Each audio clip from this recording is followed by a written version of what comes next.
वालेकुम अस्सलाम वालेकुम। हमने जो है बेसिकली पास्ट पेपर्स को रिव्यू करना स्टार्ट किया हुआ है। हमने 2009 से लेके 2023 तक के पास्ट पेपर्स को देखना है।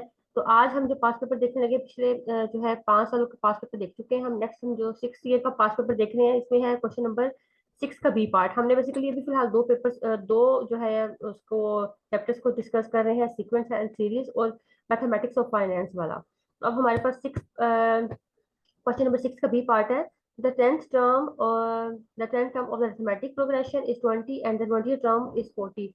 Find the seventh term. तो ये हमारी बेसिकली एक्सरसाइज का क्वेश्चन है। देखिए ये बिल्कुल सेम ये क्वेश्चन है हमारे पास, क्वेश्चन नंबर 6। ये सेम स्टेटमेंट है। तो ये 2009 क्या है, इस तरह से हम देख रहे हैं। इसमें अब देखें ये हमारे पास है। अब हमने लिख देना 10th term of the arithmetic progression is 20 and 20th term is 40. Find the seventh term. हमने सबसे पहले तो 10th term को लिख दिया a10 और उसको a प्लस 9d के इक्वल होता है। 20 इक्वेशन 1 कह दिया। 20th term हमारे पास a प्लस 19d 40 होता है। इक्वेशन 2, इक्वेशन 1 और 2 को सब्ट्रैक्ट किया, यहाँ से हमारे पास d की वैल्यू आ जाएगी। आपको मेथड फॉलो करना चाहिए बेसिकली। और यहाँ से d की वैल्यू को हमने पुट किया किसी भी इक्वेशन 1 या 2 में, तो हमारे पास a आ जाएगा। अब हमारा जो काम है नेक्स्ट, उन्होंने कहा सेवंथ टर्म बतानी है, तो a प्लस 60 हो जाएगा। डी की वैल्यू पुट की, ए की वैल्यू पुट की, तो हमारे पास ए 7 आ जाएगा। ठीक है, बिल्कुल आसान क्वेश्चन है। इनको हमने प्रैक्टिस तो किया हुआ है, तो बस हम पास पेपर्स के अकॉर्डिंग देख रहे हैं। If the difference between the simple and compound interest for 3 years at 5% is 61, find the principal amount. हमने जो है बेसिकली प्रिंसिपल अमाउंट बतानी है इनको। तो ये हम देख लेते हैं। 16 चैप्टर से हमारे पास ये दिखेंगे the difference between the simple and compound interest. अब ये बेसिकली यहाँ पे वैल्यूज चेंज है, लेकिन आपने करना ऐसे ही है बेसिकली। ये देखो यहाँ पे 250 है, लेकिन हमारे इस क्वेश्चन में डिफरेंस जो है वो 61 भी बना है। 61 और 5% और 3 years 3 है, बाकी करना सेम ही है। तो हमने क्या किया, यहाँ पे रिक्वायर्ड जो हमने फाइंड करना प्रिंसिपल अमाउंट को, उसको पी कह दिया। टाइम डिफरेंस 3 years का है, रेट 5% ही है, सिंपल इंटरेस्ट फाइंड किया। तो ये बन जाएगा PRT। और यहाँ पे इसी तरह से हमने यहाँ पर 3 रखना है, आपने 3 2 की जगह पे ये आ जाएगा।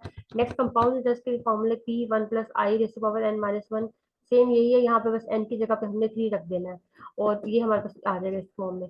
अब इन दोनों का डिफरेंस हमें पता है यहाँ पे 250 है, लेकिन हमारा 61 था। इन दोनों का डिफरेंस लिया, यहाँ पे 61 लिखा, और यहाँ से हमारे पास बेसिकली प्रिंसिपल अमाउंट जो हमने निकालनी थी वो आ जाएगी। सेम यही मेथड फॉलो होगा जो एग्जाम्पल नंबर 12 में है। नेक्स्ट क्वेश्चन है हमारे पास, इसमें फाइंड द कम्युलेटेड वैल्यू। जब भी मैं कहती हूँ कम्युलेटेड वैल्यू की बात होती है, इसका मतलब होता है हमने सम या डिफरेंस बेसिकली करना है। Find of 5000 invested at the end of the each quarter. अब एंड की बात हो रही है, एन्युटी की बात हो रही है। Year for the 5 years at 8% compounded quarterly. Quarterly की करना है, 8% है, एंड हमारे पास मतलब टाइम ये है। तो इसको हम देख लेते हैं। हमारी एक्सरसाइज का क्वेश्चन है 16.3 का क्वेश्चन नंबर है हमारे पास 3। ठीक है, फाइंड द कम्युलेटेड वैल्यू। ठीक है, ये आपने फाइंड करनी है। 5000 हमारे पास जो है जो ईच पेमेंट वो कर रहे होते हैं at the end of the time, end of the each quarter, और for 5 years at 8% compounded quarterly. ठीक है, 2013 में ही पूछा गया। अभी मैंने आपको कहा था ना, किस पास पेपर डिस्कस कर रहे हैं, या 6 है, आई थिंक 6 है। अच्छा, अब यहाँ से आते हैं हम। इसके बाद सबसे पहले तो हमने जो लिख दिया, गिवन डेट में गिवन थी, हमें आर गिवन था, आई हमें करना क्वार्टरली के अकॉर्डिंग 0.02 हो जाएगा।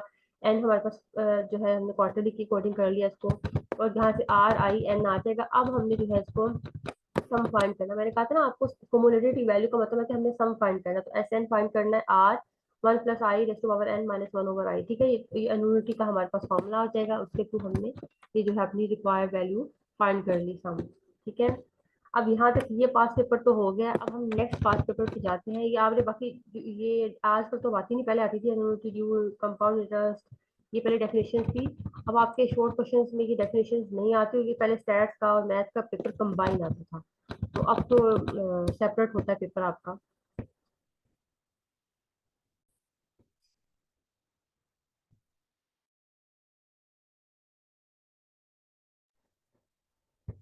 अच्छा जी गर्ल्स, हम नेक्स्ट देखने लगे हैं। नेक्स्ट हमारे पास है past paper. Find the sum of the infinite geometric series 5 5/6 5/36 on infinity. अभी हमारे पास एक जो है सीरीज है इन्फिनिटी तक जा रही है, तो इसका हमने सम फाइंड करना है। तो इसको हम देख लेते हैं कि हमारे पास ज्योमेट्रिक उसके अंडर आता है, और हम इसको कैसे फाइंड करना होता है। तो हम इसको देख लेते हैं क्वेश्चन एग्जाम्पल की तरह। बेसिकली ये क्वेश्चन आपकी ये लिखेंगे है 5 + 5/6, ये एग्जाम्पल से लिया हुआ क्वेश्चन। तो हमें इसका इन्फिनिटी वाला सम फाइंड करना है। तो हमने पहली टर्म को कह देते हैं ए है। नेक्स्ट हमने इनका कॉमन जो है रेशियो फाइंड कर लिया, आर आ जाएगा, फिर हमारे पास एन एस इनफिनिटी का फॉर्मूला ए और 1 माइनस आर करके आ जाएगा, यहाँ से हमारे पास सम आ जाएगा, the required sum is this. Next आता है हमारे पास question, which term of the sequence 16 8 4 2 is 1/16। अब यहाँ पे हमारे पास है बेसिकली, हमने जो है ये एक्सरसाइज 15.2 का क्वेश्चन है, इसको भी देख लेते हैं। ये भी आपके एक्सरसाइज का क्वेश्चन है, देखें ये वाला है, हम इसको ये देखें, ये था, और यहाँ पे बस वैल्यूज का थोड़ा सा डिफरेंस है नेगेटिव पॉजिटिव का, लेकिन आपने करना है इसके अकॉर्डिंग ही, और आपका आंसर ये देखें, इसका भी 1/16 आया और यहाँ पे भी 1/16 ही आ रहा है। तो हम देख लिया इसको, पहले सबसे पहले तो हमने कह दिया कि हमारे पास ये ज्योमेट्रिक प्रोग्रेशन है, हमने ज्योमेट्रिक प्रोग्रेशन को लिख लिया, ये देखें, और उसके बाद हमने कॉमन रेशियो निकाला तो 2 आ जाएगा। अब आपको पता है नेगेटिव पॉजिटिव वैल्यू है, लेकिन हमने इसको पॉजिटिव वैल्यू कंसीडर करके ही आर को लेना होता है, और हमारे पास ए, हमारे पास यहाँ पे बेसिकली 1/6 ये हो जाएगा, हमें ए एन हमारा 1/16 है, यानी कि हमने लास्ट टर्म जो है देखना है कि 1/16 इस तरह से आ रही है या नहीं। ये देखें, दोबारा से एक बार क्वेश्चन की स्टेटमेंट को देख रहे हैं, विच term of the sequence is this, ये हमारे पास 1/16 में बताया कि कौन सी टर्म, हमने बेसिकली यहाँ पे एन बताना है।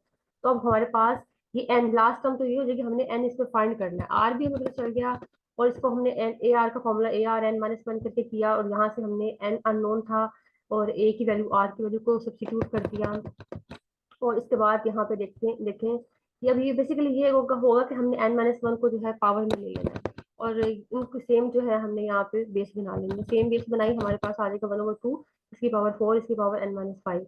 इनको सोल्व किया मजीद तो हमारे पास n आ जाएगा, n इक्वल टू 9, और ये 1/16 हमारा 9 टर्म पर आता है। ठीक है, क्वेश्चन बिल्कुल आसान है, आपका ज्योमेट्रिक प्रोग्रेशन का था, आपने लिख दिया सीरीज को, ए निकाल लिया, आर निकाल लिया, ए एन लिख लिया, ए एन के बाद उसके फॉर्मूला में सब्स्टिट्यूट कर दी सारी वैल्यूज को, और यहाँ से बेस सेम करके एन निकाल लिया, और एन हमारा जो है 9 टर्म बन जाए। नेक्स्ट क्वेश्चन है हमारे पास, ये दोनों तो हो गए हमारे पास, इसके बाद आता है question number 8, what semi-annually payment is required to pay off a loan 8 lakh in 10 years or if interest is 16% compounded semi-annually। हमने ये semi-annually के मुताबिक है, तो हमने ये बताना है।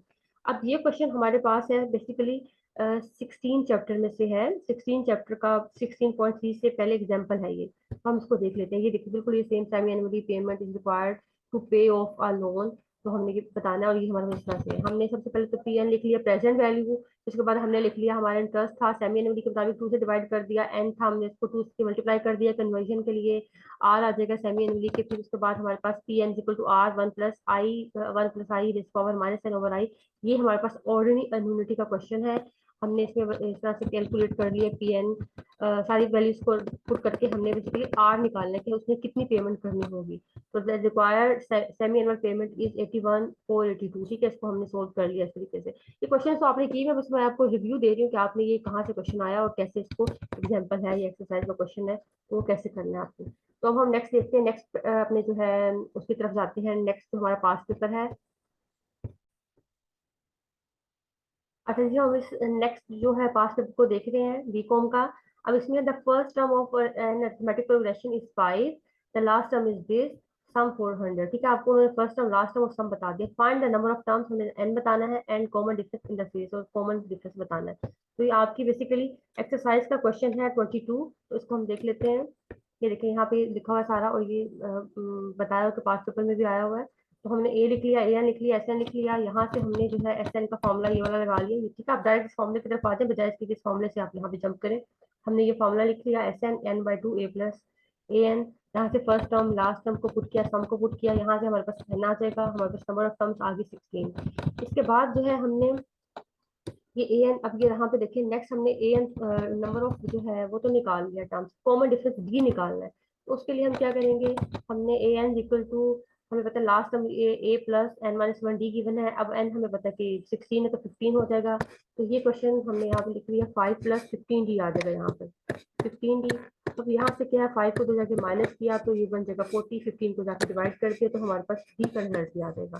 ठीक है, तो बिल्कुल आसान क्वेश्चन है, ये मुश्किल नहीं है, ये जो पास्ट पेपर 2-3 दूसरे हैं तो बिल्कुल आसान है। ठीक है, यहाँ से डी आ जाएगा और कॉमन डिफरेंस और नंबर ऑफ टर्म्स आ गया। नेक्स्ट हमारे पास क्वेश्चन है, you want to receive 6,000 at the end of every 3 months for 5 years. Interest is 17.6% compounded quarterly.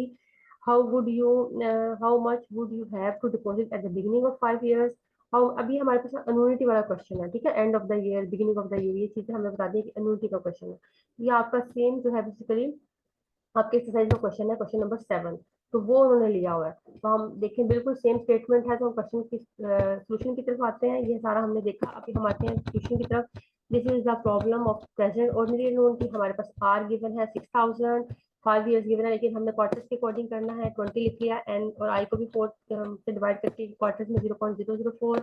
अब हमने जो है प्रेजेंट वैल्यू फाइंड करनी है, तो प्रेजेंट वैल्यू वाला फॉर्मूला लगा दिया, और ये आप देख लें, ये वाला फॉर्मूला हमने लगाना है इसमें, ठीक है। नेक्स्ट हमारे पास ये सारी वैल्यूज को सब्स्टिट्यूट करके ये आ जाएगा 78,728.33, ये आ गया। अब उनका बिगिनिंग ऑफ 5 years का बताना है, तो हमें पता है बिगिनिंग ऑफ 5 years का तो ये हो जाएगा, प्रेजेंट वैल्यू बताइए ना, तो स्टार्टिंग वैल्यू ये हो जाएगी इस तरह से डिपॉजिट की। द अमाउंट विल रिसीव, जो अमाउंट वो जो है विल रिसीव, इसमें हमारे पास आ जाएगा 6000 को 20 उसकी बेसिकली इंस्टॉलमेंट्स हैं जो उसने देनी है 6000, तो ये हमारे पास आ जाएगा, ठीक है, 12 लाख। अब यहाँ से आ जाएगा इसके बाद इंटरेस्ट जो है 12 लाख में से ये वाला माइनस किया तो इंटरेस्ट आ जाएगा, ठीक है। जो प्रेजेंट वैल्यू है उसमें से जो है टोटल अमाउंट में से हमने जो ये हमारा आया है बिगिनिंग वाली प्रेजेंट वैल्यू, इनको इसको माइनस किया तो हमारे पास इंटरेस्ट आ जाएगा, ठीक है। तो इसको इतना इंटरेस्ट बेसिकली मिला है। अब आते हैं हम नेक्स्ट, आज हमने जो है 3 पास पेपर्स को डिस्कस कर लिए। आज हम इतना ही रखते हैं, नेक्स्ट जो है हम इंशाल्लाह नेक्स्ट क्लास में डिस्कस करेंगे। तो आप इनको नीट पे कर लेना है, चाहे आपकी बुक में है कुछ क्वेश्चन एग्जाम्पल्स हैं, लेकिन आप इनको एक अलग से रजिस्टर बना के उसमें सारे सोल्व कर लें। आपने जो है क्वेश्चन की स्टेटमेंट लिख लें, उसका सोल्यूशन लिख लें, तो ये आपकी एक तरह से असाइनमेंट ही है। आई होप आपको क्लियर होगा आपका आज का लेक्चर। कोई भी क्वेश्चन हो आप पूछ सकते हैं। अल्लाह हाफिज़।